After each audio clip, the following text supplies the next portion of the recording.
Pensar, soñar y vivir el país posible. Con Pedro Méndez. Primero que todo.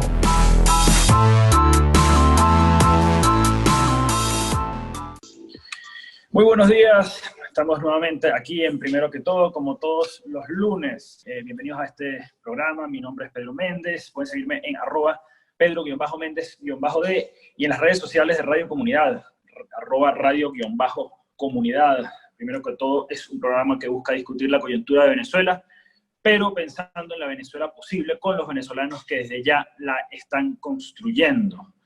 Gracias a todo el equipo de Radio Comunidad por hacer posible esta comunicación nuevamente el día de hoy, nuevamente respetando la pandemia, aunque tenemos muchísimas ganas de estar allá en el estudio y de poder hacer este espacio como se debe para ustedes, para buscar las ventanas que tenemos y que podemos aprovechar para comunicar en medio del bloqueo comunicacional, en medio de la censura. Así que vamos rápidamente con el editorial del día de hoy. Ayer fue 5 de julio, día de la firma del Acta de Independencia. La verdad, yo trato dentro de lo posible los domingos de descansar un poco, pero a uno como político creo que le es inevitable, siendo 5 de julio, siendo una fecha tan importante para los venezolanos, le es difícil a uno no conectarse, digamos, con lo que se está diciendo, con lo que está pasando en torno a una fecha tan importante. Así que, bueno, estuve siguiendo en primera instancia el desfile militar. La verdad, alrededor del desfile, mucha preocupación, mucha tristeza de que sea un desfile tan politizado, tan partidizado, mejor dicho. La Fuerza Armada, y esta fecha es una fecha que debería ser de todos los venezolanos, chavistas y no chavistas. Eso es una primera idea. Una segunda idea, algo que me preocupa mucho, que escuché ayer en una declaración de algunos grupos de la sociedad civil, gente que además respeto y estimo mucho por el valiosísimo trabajo que hacen, pero es una cierta lógica en torno a la cual el problema es que los políticos, incluyéndonos a los de oposición, no nos ponemos de acuerdo, y que la gente sufre porque los políticos no nos ponemos de acuerdo. Es una cierta idea de que iguala en las condiciones de lucha a dos grupos que sin duda están en situaciones muy distintas para enfrentar la lucha política del país, básicamente porque un grupo ha secuestrado al país, ha secuestrado las instituciones y ha expulsado, ha torturado, ha encarcelado, ha exilado a gran parte del otro grupo.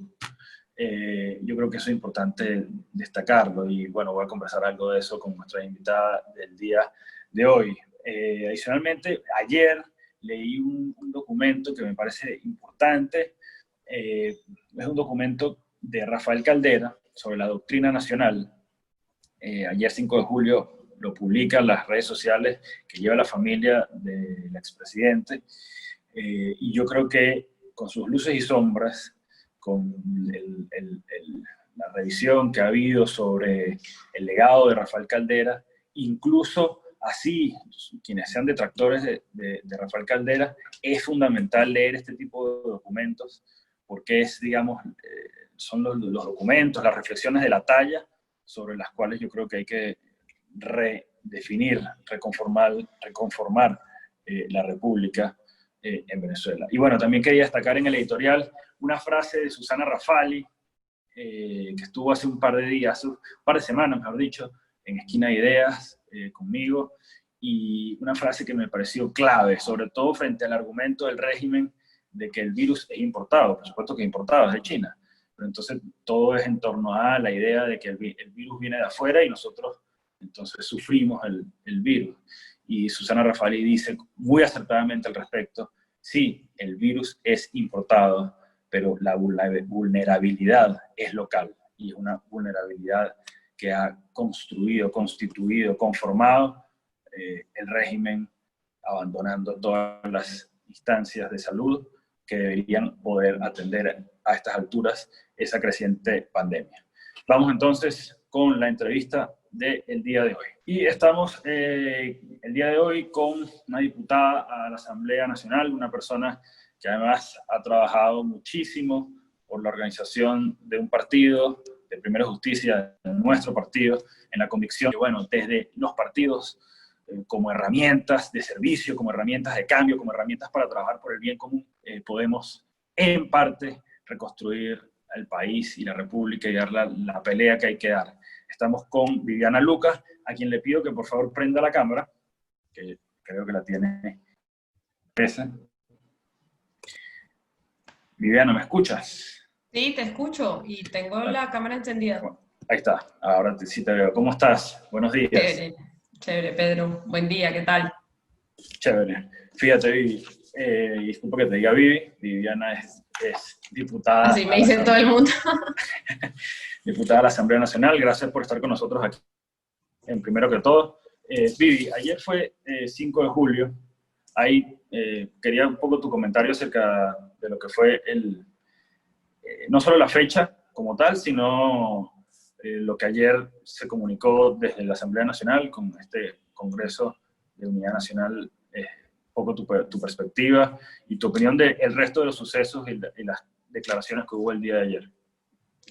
Y creo que de las cosas más graves que hemos visto últimamente fueron las declaraciones del señor Padrino López durante la celebración del 5 de julio, porque veíamos cómo sin ningún tipo de pudor o de decencia o de guardarle algún respeto a la institucionalidad que representa tanto el 5 de julio como el cargo que él ostenta según el régimen, él decía que no iba a existir de ninguna manera que la oposición formara parte de la dirigencia del gobierno de Venezuela mientras existiese esa Fuerza Armada Nacional. Es la politización absoluta y descarada y partidización de un componente que nosotros tenemos que recordar debe servirle a los venezolanos, debe servirle a la patria, debe servirle al país y no a un grupo y a una cúpula como él mismo lo manifestó ayer. Yo creo que ante eso lo que nosotros tenemos que hacer es la respuesta que le dio la Asamblea Nacional en su Congreso Nacional, y es llamar a esa unidad, y cuando nosotros llamamos a esa unidad mayor, a esa gran unidad, nos referimos no solamente a la unidad política. Desde hace mucho tiempo nosotros venimos trabajando con nuestras diferencias y con nuestros problemas en unidad política, pero cuando hablamos de esa unidad mayor se refiere no solo a los sectores organizados de la sociedad, sino a todos los ciudadanos que entendamos la realidad que estamos viviendo y que nos podamos unir en función de una sola estrategia y de un solo camino. Yo escuchaba en tu editorial que decías que la gente decía que el problema era que los políticos y que el sector político no estaba unido. Y yo creo que eso, y lo he hablado con psicólogos, incluso el profesor Ángel Oropesa, que nos ayuda como coordinador del Frente y que siempre está como de la mano de nosotros, lo hemos hablado en muchas ocasiones. Yo creo que eso es un tema de negación. O sea, la realidad que vive el venezolano es tan complicada y es tan dura que es mucho más fácil señalar al que tengo al lado, señalar al que camina conmigo, en vez de buscar el origen real del problema. Y eso es muy grave. Ese llamado que nosotros hicimos ayer en la Asamblea Nacional es a despertar y a que en unidad completa podamos combatir este flagelo y este régimen. Ayer tuvo una manifestación muy, muy triste durante ese desfile militar. Ahí quería un poco opinar y perfilar esa última parte, porque justamente ayer, y es algo que se ha venido conversando en el debate público en general en los últimos días, y es que se dice lo siguiente, que hay un país que está en el medio y que hay dos facciones, dos partes que se pelean por el poder en el país, y que el problema es que esas dos partes, hablo del chavismo y hablo de la oposición, no se ponen de acuerdo, y que lo que tenemos que llegar es a un gran diálogo nacional. Meto la cuchara, obviamente, como si le dijeran a uno, oye, pero ¿cómo no se me había ocurrido un diálogo nacional? ¿Cómo no se me había ocurrido recurrir a las instancias que la democracia y la Constitución ofrece para ponernos de acuerdo como venezolanos? ¿Cómo no se me había ocurrido ir a una elección y tratar de contarnos en una elección y que sea el pueblo el que decida quién quiere que los gobierne? La verdad que no me lo había planteado en estos 20 años de lucha. El exilio que sufren mis compañeros, la cárcel que sufren mis compañeros, la tortura que sufren mis compañeros, la persecución que sufrimos todos, es simplemente cuestión de ponerla a un lado y ponernos de acuerdo. No sé qué piensas tú sobre esto, Vivi. Sí. Vuelvo y repito, creo que la desesperación de lo que estamos viviendo hace que las personas se vayan siempre por lo que es más fácil de creer y no poder indagar con cabeza fría qué es lo que verdaderamente ocurre. Y lo que verdaderamente ocurre, tú lo dijiste muy bien en el editorial. Nosotros, el país completo, sus instituciones, su gente, todo el país completo está siendo secuestrado por una cúpula cuyo único objetivo es mantenerse en el poder y seguir obteniendo sus beneficios. Y aún así, nosotros durante los últimos, y puedo dar fe y me gustaría hablar al menos del 2016-2015 para acá, cuando ya dejamos de ser simplemente opositores y nos convertimos en un poder legítimo como diputados de la Asamblea Nacional. Desde ese momento hemos buscado los 1001 encuentros y oportunidades. Primero, desde el plano institucional. Yo me acuerdo que el primer año en la Asamblea, nosotros tratamos, junto a lo que era en ese momento la bancada del Gran Polo Patriótico, en donde están todos los partidos pro-chavistas, nosotros intentamos conformar las comisiones con ellos, que las comisiones especiales tengan los integrantes necesarios de cada uno de ellos, y eso ya era un diálogo. Eso fue en el 2016. Y en ese 2016, ellos mismos decidieron empezar a darle una patada a la mesa, el famoso, empezar a cocinar el famoso desacato que terminaron concretando en el 2017. En ese 2017, en donde todo el pueblo venezolano salió a las calles a protestar masivamente, y eso sirvió para que el mundo pudiera voltear y ver qué pasaba en Venezuela, también intentamos sentarnos y dialogar con ellos. Pero en ese 2017 ocurrió algo que es muy interesante, que es lo que tú hablas ahorita. Nosotros echamos mano de una de las instituciones que tenemos como país democrático y fuimos a unas elecciones. En ese momento estábamos eligiendo gobernadores, en ese momento. Y en lo particular, y ahí tú y yo lo sufrimos, yo fui jefa de campaña de Carlos Ocarija en Miranda, y nosotros pudimos observar cómo ellos violaron absolutamente todo lo que, no solamente lo que está escrito en el papel, sino los niveles de decencia con respecto a esa elección.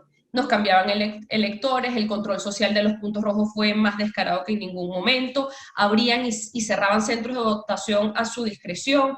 Entonces, ese momento que era el gran diálogo, porque era ir todos a la urna y echar mano de una institución como el sufragio para poder nosotros dirimir nuestras diferencias y que sea el pueblo venezolano el que escoja, en ese momento nosotros dijimos, ellos entendieron que más nunca van a perder una elección. Entonces, ¿cuál es nuestra lucha desde ese momento para acá? Y sigue siendo completamente vigente ahora.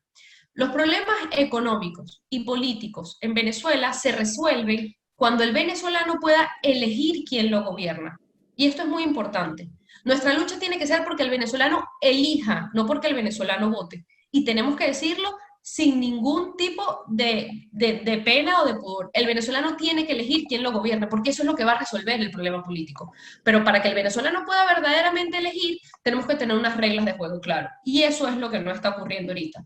Y todo, y esto es en mi concepción, todo el diálogo, todas las negociaciones o acercamientos que puedan o no puedan existir con el régimen tienen que pasar porque se fije de manera clara unas condiciones para que el venezolano elija, no simplemente vote, y para que el día D1, es decir, el día después de la elección, exista la gobernabilidad necesaria, que es lo que nosotros proponemos con el gobierno de emergencia, para poder salir de este atolladero. Viviana, ¿qué sabemos hoy en día, a estas alturas, digamos, realmente de cómo sería ese evento electoral que está planteado, que está ciertamente en la Constitución, planteado para este año, pero a estas alturas, ¿qué se sabe? Es decir, porque se discute mucho acerca del escenario electoral, pero creo que se discute mucho en el aire. Es decir, ¿qué certezas tenemos de ese CNE irritamente designado por el TSJ? Bueno, yo podría nombrarte 4 cosas de por qué ese supuesto evento electoral o esa farsa electoral que van a montar una vez más no tiene ningún tipo de valor real en cuanto a la escogencia de nuestros gobernantes. La primera es, bueno, la forma como se escogió el CNE. Desde el año pasado se venía trabajando con diputados de la bancada del Gran Polo Patriótico la construcción de la comisión, y en eso Ángel Medina ha hecho un trabajo increíble con la construcción de la comisión para poder designar a los rectores del CNE. Se venía avanzando Y bueno, a ellos simplemente como les dio la loquera y los tiempos no les daban en su cabeza, porque saben que la crisis va cada vez peor y un proceso electoral con que la crisis avance a ser peor para ellos, decidieron de un plumazo nombrar unos rectores del CNE. Entonces, esa elección, número uno, la está convocando un ente que carece completamente de legitimidad. Número dos, vemos cómo el cronograma electoral que ellos lo sacaron en estos días, la semana pasada, carece completamente de las formas, no tienen los tiempos adecuados para un registro electoral que pueda ser depurado y que se puedan inscribir los nuevos electores. No sabemos absolutamente nada de en dónde van a estar esas máquinas, simplemente sabemos que van a ser 3 días, pero no sabemos cuáles van a ser la metodología y en dónde van a estar las máquinas. Además, tienes es una contradicción, porque le estás diciendo a la gente, bueno, voy a abrir el registro electoral para que te inscribas, pero estamos en una pandemia en donde existe restricciones absolutas de cuarentena y no puedes salir de tu casa. Otra de las 1000 contradicciones. Entonces, tanto la conformación del CNE como el cronograma y el registro electoral están completamente viciados. Esto no es lo que yo puedo especular, esto es lo que actualmente sabemos nosotros del CNE. Y por último, también entendemos que hubo un incendio en las máquinas del CNE, que fue lo que ocurrió en los galpones de Mariche. Entonces, suponemos que van a haber equipos nuevos con software nuevo, de los cuales tampoco sabemos absolutamente nada.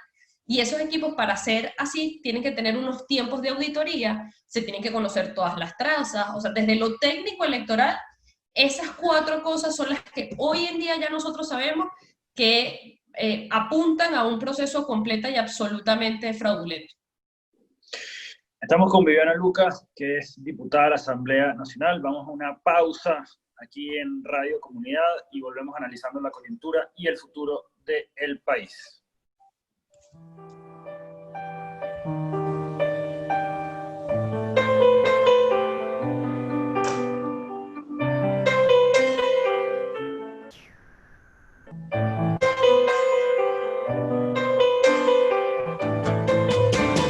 Todas las mañanas que viví, todas las calles donde me escondí, el encantamiento de un amor, el sacrificio de mis madres, los zapatos de charol, los domingos en el club, salvo que Cristo sigue hacia la cruz. Las columnas de la catedral y la tribuna grita gol el lunes por la capital. Todos giran, giran, todos bajo el sol. Se proyecta la vida, mariposa tecnicolor. Cada vez que me miras, cada sensación se proyecta la vida, mariposa tecnicolor. Vi sus caras de resignación, los vi felices llenos de dolor. Ellas cocinaban el arroz, se levantaba sus principios de sutil emperador. Por fin todo sucedió, solo que el tiempo no los esperó. La melancolía de morir en este mundo y de vivir sin una estúpida razón. Todos giran y giran, todos bajo el sol. Se proyecta la vida, mariposa tecnicolor. Cada vez que me miras, cada sensación se proyecta la vida, mariposa tecnicolor. Yo te conozco desde antes del ayer. Yo te conozco de antes, cuando me fui no me alejé. Llevo la voz cantante, llevo la luz del tren, llevo un destino errante, llevo tus marcas en mi piel. Y hoy solo te vuelvo a ver, y hoy solo te vuelvo a ver, y hoy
¿Quieres volver a escuchar la respuesta a tu caso de condominio en la voz de los expertos?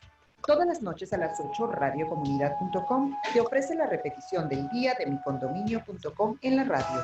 Soluciones a tus casos de condominio, iniciativas de las comunidades, productos y servicios. En la voz de Elías Santana y Tibaira Altuve.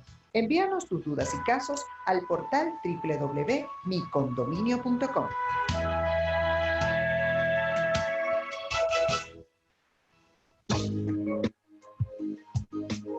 Si te has preguntado qué puedes hacer por Venezuela, te invitamos a formar parte de Creemos Alianza Ciudadana Radio, una plataforma de articulación de organizaciones civiles y ciudadanas para generar el cambio que esperamos.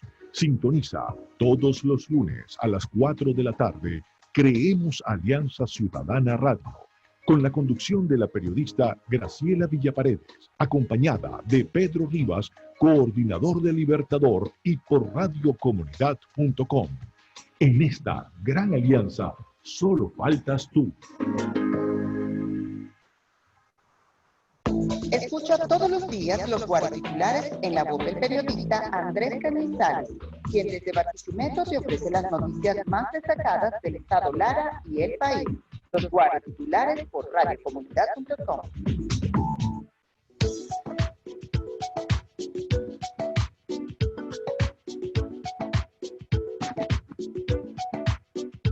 Radiocomunidad.com, 24 horas desde Caracas, Venezuela. Somos tu voz. Y seguimos aquí en Primero que Todo, como todos los lunes a las 9 de la mañana. Estamos con la diputada de la Asamblea Nacional, Viviana Luca.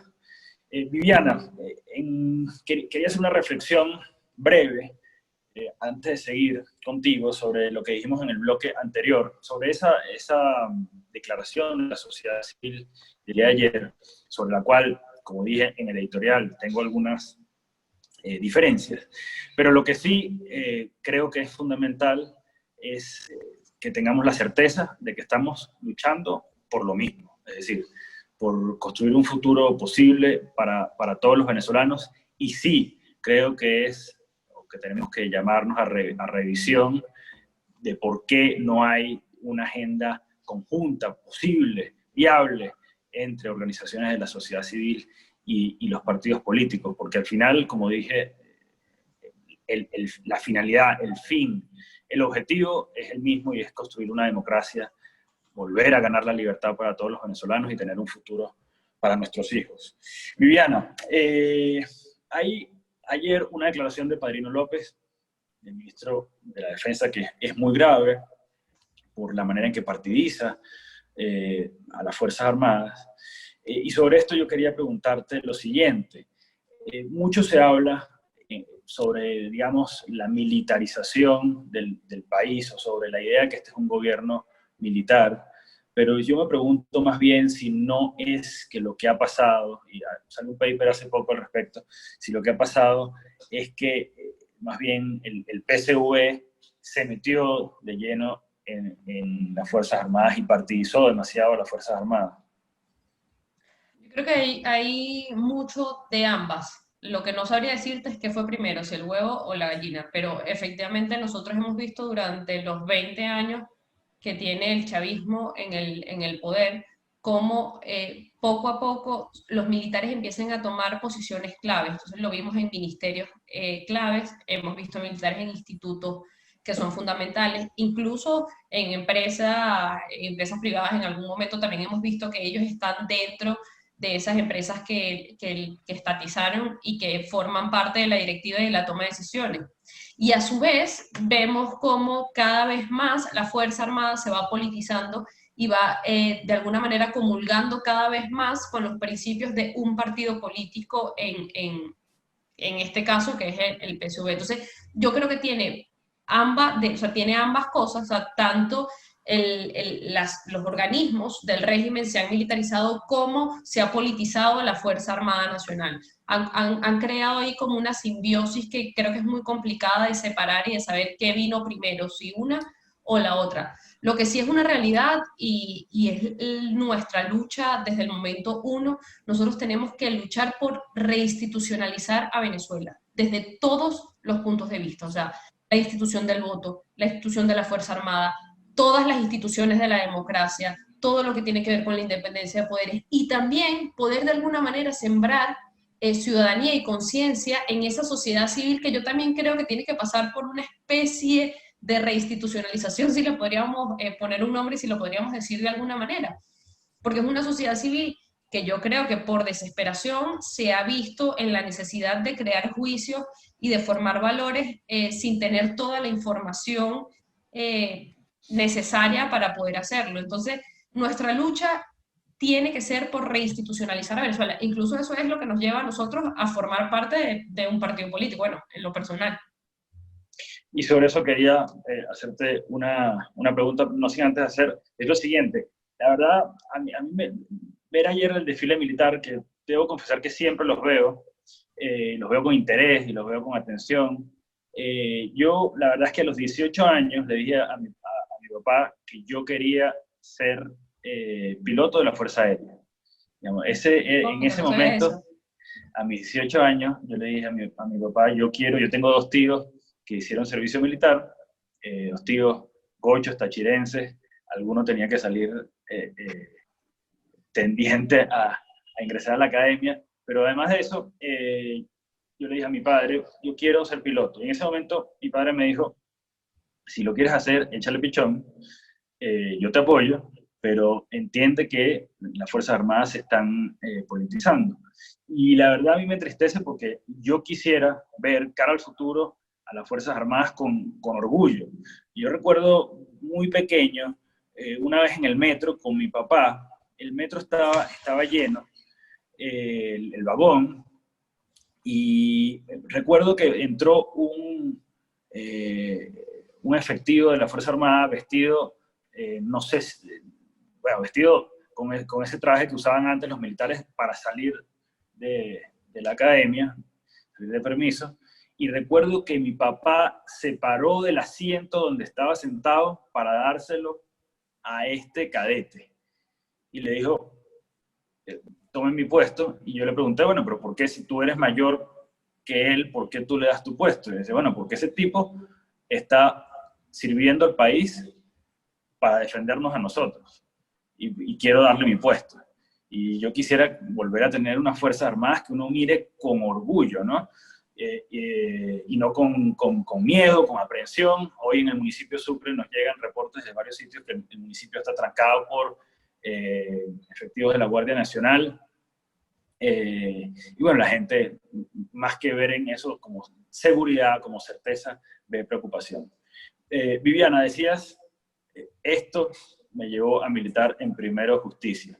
Y quisiera preguntarte, un poco para salir de la coyuntura y entrar en algunos temas más generales, ¿por qué decidiste hacer política? Bueno, mi historia personal es un poco extraña. Yo vengo de una familia de emigrantes portugueses. O sea, mi hermano, mis primos y yo somos primera generación acá. Es decir, nadie tiene que ver con política. En mi casa era la típica casa del portugués trabajador, que lo que hacía era trabajar desde las 6 de la mañana hasta las 8 de la noche, y que mientras a él lo dejaran trabajar, él no se metía en política y no tenía nada que ver con eso. Pero mi papá sí nos sembró como un amor profundo por Venezuela. Mi papá siempre nos decía, mira, ustedes tienen que agradecerle enormemente haber nacido en esta tierra, yo llegué con una mano adelante y una mano atrás y este país me brindó a mí todas las oportunidades, trabajando un montón, pero me brindó todas las oportunidades para poder sacar adelante una familia y poder de alguna manera darles a ustedes, no comodidades, pero un techo, educación. Entonces, aunque a ellos les aterraba la idea de que yo participara en política, yo siempre digo que mi papá es en parte culpable de yo haber metido en esto, porque cuando vemos lo que sea, cómo se ha degenerado este país y cómo hasta hace nada era ese país de oportunidades que le brindó a mi papá, no puede decir, no, bueno, algo tenemos que hacer para rescatarlo, para que vuelva a ser ese país en donde tu papá le prestaba orgullo a los militares, ese país en donde mi papá de alguna manera pudo sacar de manera extremadamente honrada y trabajando a una familia adelante. Entonces yo siempre tuve como ese gusanito de lo público, de lo político, y además se me juntó con una vocación de servicio público que, bueno, tenía que ver cómo encauzaba. Yo me acuerdo que yo me estaba graduando de la universidad y mi compañera de tesis en ese momento trabajaba en la alcaldía de Sucre. Y ella trabajaba en la oficina de atención al ciudadano y la muchacha que trabaja con ella se iba a ir. Y ella me dice, bueno, bien, hay una vacante. Yo estaba entre eso y dedicarme a ser como gerente de ventas de una de estas empresas que para ese momento vendía semáforos inteligentes, que aquí estaban haciéndose como el boom. Entonces, bueno, estaba entre dedicarme a la empresa privada o terminar de explorar ese gusanito que yo tenía por ahí. Entonces le dije, no tenía chamos, no tenía mayores responsabilidades, y le dije a Isabel Vicentini, que sí, que buenísimo, que iba a empezar a trabajar con ella. Y ahí me enamoré. Descubrí que esto era mi pasión, mi vida, mi todo. Además, trabajaba en Petare, a la cual amaba, porque mi papá siempre tuvo como mucha relación con Petare. Desde chiquita voy a Petare y era así como, bueno, ya, esto efectivamente es lo mío. En el 2011, Carlos Ocariz tiene la campaña del Trabuco, que era una primaria para la gobernación de Miranda desde ese momento, y el jefe de campaña de Carlos era Edison Ferrer, que estaba asumiendo la Secretaría de Organización del partido. Ahí yo conozco a Edison, a Flanders, ahí yo conozco a Edison, y él me dice, mira, a mí me están haciendo esto, ¿qué crees tú que podemos hacer? Y dibujamos como el esquema de la Secretaría de Organización. Y desde ese momento, bueno, dejé la alcaldía para irme a trabajar al partido, porque además en la alcaldía ya había como gente muchísimo más preparada y el partido estaba como abandonado. O sea, generalmente las personas van de los partidos políticos a, de alguna manera, puestos en gobiernos o en alcaldías. Yo lo hice al revés. Yo salí de la alcaldía para meterme en el partido político y descubrí en el partido, o sea, el vehículo perfecto para poder, de alguna manera, desarrollar mi vocación. Me brindaron muchísimas oportunidades, la verdad me dejaban hacer, o sea, en la medida de que tuviese como unos parámetros de valores y principios claros, podía desarrollar cualquier cosa, y en la medida de que yo trabajaba, yo veía que poco a poco iba creciendo. Porque bueno, tú también tenías como ese estigma de que en la política solo surge el que tiene padrinos, o y la verdad yo hoy soy diputada y nunca tuve un padrino, mis papás nada tienen que ver con esto, por el contrario, les daba un dolor de cabeza horrible, pero tuve la fortuna de militar y escoger un partido político con el que además me identifico, y cada vez que lo conozco más me identifico más, pero que también me dejó crecer y me dejó trabajar. Y digamos que lográramos, en el momento en que logremos el cambio, digamos, imagina que estamos ya en la transición, se abren las oportunidades de la reconstrucción, se abren los canales para reconstruir. ¿Cuáles son las cosas que te mueven, digamos? Tú dices, bueno, yo quisiera que esto y esto y esto pasaran y yo tener que ver con esos cambios en el país. Sí, yo creo que voy, y ojalá se me permita, la verdad uno no sabe en dónde termina, pero yo siempre quiero estar como muy ligada a todo el tema de la construcción de un modelo de participación ciudadano que verdaderamente responda a los intereses de esa Venezuela que tú dices que nosotros tenemos que construir. Siento que lo que tenemos ahorita no se parece en absolutamente nada. Durante los 2 primeros años de mi gestión como diputada, yo estuve en la Comisión de Medios de Comunicación y Participación Ciudadana. No entiendo muy bien qué tiene que ver una cosa con la otra, pero bueno, ellos decidieron en algún momento colocarlo en una sola comisión. Y cuando empezamos a tratar de entender el tramado del enredo que tienen, es una cosa absurda. O sea, son más de 19 leyes en donde un artículo deroga al otro, en donde simplemente para ir haciéndose como la camisa a la coyuntura política del momento. Y ha sido una perversión del PSUV, cómo han hecho de esta supuesta participación ciudadana toda la base. Porque ahí vemos cómo han pasado las VC, en algún momento los CLAP, después pasaron lo que habían como comandos bolivarianos también. Entonces, todo eso le daban carácter de ley. Y no existe, y creo que es mucho lo que nosotros tenemos que hacer y mucho lo que nosotros tenemos que trabajar para poder conseguir un modelo de participación ciudadana en donde el ciudadano verdaderamente se involucre en los temas importantes y no simplemente por una placa de zinc o por una bolsa de comida, que era lo que han llevado ellos esto. Y dos, que esa participación sea sana y que tenga de alguna manera, le sirva al gobierno de turno en ese momento como balance y como contrapeso.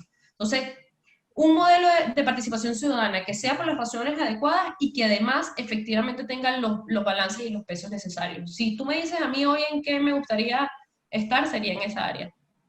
Que además tiene mucho que ver también lo que hago a través del partido político, así que ya voy practicando. Que por cierto, mencionas el tema de las comisiones en la Asamblea Nacional desde afuera, aunque colaboré con la Subcomisión de Descentralización y Gobiernos Locales, presidida por Juan Pablo Guanipa. Desde fuera, algo que veo con cierta preocupación es que creo que, cara al futuro, los diputados deberían especializarse en un área. Hemos visto estas rotaciones, ¿no? En las distintas comisiones, y yo estoy convencido que uno no puede saber de todo o saber de muchas cosas, ¿no? En estos días conversaba con Ramón Guillermo Veledo y tuve la oportunidad de conversar largo con él y me habló de varios temas de la historia venezolana, y entonces yo le preguntaba, ¿y usted tuvo que ver con eso en el Congreso? No. ¿Y usted tuvo que ver con eso en el Congreso? No, tampoco. Y con eso tampoco. Entonces, pero en otras cosas había sido, digamos, muy protagonista. Y entonces al final la reflexión que me hacía es que, claro, yo tenía que ver con las cosas que tenía que ver con mi comisión, fundamentalmente, digamos, no con todos los asuntos por importantes que fuesen en el Parlamento. Vivi, ya en una nota más personal, ¿qué recomiendas leer ahora que supuestamente, entre comillas, hay más tiempo para leer con la pandemia y el encierro? Bueno, si supieras que yo volví atrás, o sea, yo estoy releyendo, porque además, por una conversación con Paola, hace mucho, no mentira, Paola Bautista. Paola Bautista, perdón, sí. Ella está en una conversación con Paola y con el padre Ugalde, una tarde, o sea, el padre Ugalde, a quien además admiro muchísimo. Entendí que sabemos muy poco de la Venezuela democrática. Yo no sé si tú tienes como la misma percepción, pero yo siento que nosotros pasamos de Colón, que en el colegio nos lo metieron como por 3 años y no entiendo por qué, o sea, toda la época colonial de Venezuela, las batallas y guerras de independencia, bueno, llegamos, no sé qué, a una cosa así que se llamó como el Pacto de Punto Fijo y ya, y saltamos el 2000, o sea, pero desde ese 58 hasta el 98 hay como unos capítulos como muy grises, y no sabes, me ha costado un montón conseguir bibliografía que yo pueda usar de eso, entonces lo que hice fue, bueno, voy a echar libros para atrás. Y yo creo que durante la universidad también me dio clases el profesor Arraiz Luca, entonces saqué el libro de historia de ese momento del profesor Arraiz, me estoy leyendo otra vez el pasajero Truman, o sea, estoy tratando como de entender cosas de ese periodo. Ahorita estoy en esos dos, el libro de historia del profesor Arraiz Luca, que lo tengo por acá, aquí, en mi biblioteca, y estoy leyéndome de nuevo Pasajero Truman, justamente ahora, pero estoy como en esa onda. Por cierto, te recomiendo, si quieres te presto este libro, creo que es bueno para ese periodo. Ay, buenísimo. Me lo tienes que prestar. Del Pacto de Punto Fijo al Pacto de La Habana, y creo que es bueno para repasar esa. Y bueno, a propósito de eso, justamente lo que decía sobre ese documento que publicaron ayer en las redes sociales que llevan adelante la familia de Rafael Caldera, es una clase que él daba todos los años en el Instituto de Altos Estudios de la Defensa. Y es una clase sobre la doctrina nacional. Entonces, pero es una clase... Eso también eso me lo puedes reenviar. O sea, el libro ahorita es más complicado, pero... Eso está en la página de rafaelcaldera.com. Claro. Y allí, básicamente, Caldera definía una cierta doctrina para la Fuerza Armada. Y una vez más, yo creo que nosotros tenemos que pensar cara al futuro en reconstruir lo bueno del pasado, pero yo creo que tenemos que construir una Venezuela aún mejor que la de los 40 años de la democracia. Pero lo que sí creo que es fundamental es leer ese tipo de documentos para pensar, digamos, en la talla, la magnitud de los retos que tenemos por delante, ¿no? Y lo distinta que pueden ser las instituciones cara al futuro. Vivi, ¿y qué serie estás viendo en Netflix o por ahí en ¿Sabes qué? No me he enganchado a ninguna. Vi una que se llama The Politician, Okay. que son como 2 temporadas. Es una sátira, es muy, muy exagerada acerca de la ambición de los políticos en Estados Unidos. Creo que está chévere, super light, nada. Pero he intentado engancharme con varias. También veo muy poca televisión, entonces creo que es por eso. Entonces creo que en lo que prendo la televisión me quedo dormida, porque es cuando apago el cerebro. Entonces es automáticamente al encender el televisor y apagar mi cerebro me quedo dormida, y eso hace que sea como más difícil engancharme. Así Pero es, bueno, lo hago así sea para dormir y descansar y apagar el cerebro, cosa que me cuesta un montón. Viviana, muchísimas gracias por acompañarnos hoy en Primero que Todo. Gracias por servir al país desde la Asamblea Nacional. Sé y me consta lo difícil que es la posición en la que están ahorita. Cuentan con el apoyo de millones y millones de venezolanos que tienen depositadas sus esperanzas en ustedes, en esa única institución legítima que hoy en día además tiene la presidencia encargada de la República en sus manos. Así que, bueno, Viviana, muchas gracias. Gracias, Pedro, a ti por el espacio. Saludos. Saludos, esto ha sido todo por el día de hoy aquí en Primero que Todo, en Radio Comunidad. Pueden seguirnos en las redes de Radio Comunidad y en mis redes @pedro_méndez_d. Nos vemos el lunes que viene aquí para analizar la coyuntura venezolana y para seguir construyendo ideas para el futuro del país. Hasta luego.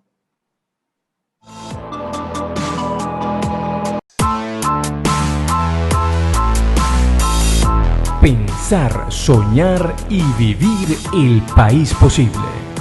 Con Pedro Méndez. Primero que todo.